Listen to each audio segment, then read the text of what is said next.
সমুদ্র নয়, তবু নদীর তীরে সমুদ্র সৈকতের আমেজ। বিকেলের মিষ্টি রোদ আর নগরের দক্ষিণে কর্ণফুলী নদীর কলকল ঢেউয়ের হিমেল হাওয়া। নদী ও প্রকৃতির এমন সান্নিধ্য পেতে প্রতিদিন হাজারো মানুষ ছুটে আসছেন কল্পলোক আবাসিক সংলগ্ন নদীর পাড়ে গড়ে ওঠা নতুন পর্যটন কেন্দ্রে। কালুরঘাট থেকে নতুন ব্রিজ পর্যন্ত 8.5 কিলোমিটারের 4 লেন বাইপাস সড়ক নির্মাণের পর বদলে গেছে কর্ণফুলীর এই পাড়ের চিত্র।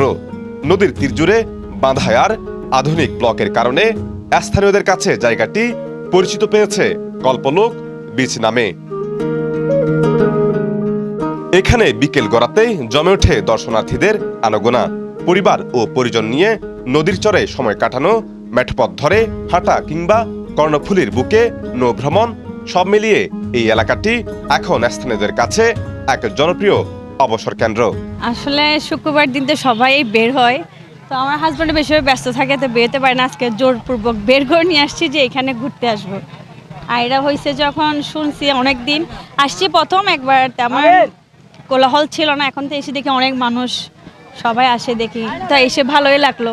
এটার মধ্যে খুবই ভালো লাগতেছে, বাতাস, ওয়েদারটা খুব ভালো, এই আর কি, বাচ্চাদেরকে বিনোদন দেওয়া ভালো লাগতেছে। আগে তো প্রায় সময় আমরা পতেঙ্গা সি বিচে যাইতাম, আর গাড়ি ভাড়া করে ওইখানে যাইতে হচ্ছে না।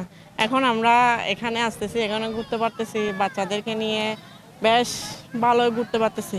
অনেক ভালো লাগতেছে এখানে এসে, বাতাস আছে, নদী দেখছি। স্কুলে যেতে যেতে বোর হয়ে যায়, তাই শুক্রবারে এখানে এসে ভালো লাগে।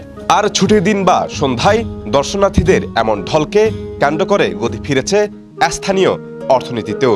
গড়ে উঠেছে ছোট ছোট খাবারের দোকান, রকমারি ফাস্টফুড ও খেলনার স্টল। নগরের যে কোনো প্রান্ত থেকেই লোকাল পরিবহন কিংবা রিজার্ভ সিএনজি অটোরিকশায় খুব সহজেই পৌঁছানো যায় নব্য গড়ে ওঠা এই পর্যটন স্পটে। নগর জীবনের কোলাহল ছেড়ে এক চিলতে স্বস্তির খোঁজে নদী আর সমুদ্রের মিশ্রণ আমেজ দিচ্ছে এই কল্পলোক বিচ। প্রয়োজনীয় নিরাপত্তা ও নাগরিক সুবিধা বাড়ানো গেলে এই এলাকাটি নগরবাসীর জন্য আরো আকর্ষণীয় বিনোদন কেন্দ্র হয়ে উঠবে, এমনটাই মত পর্যটকদের।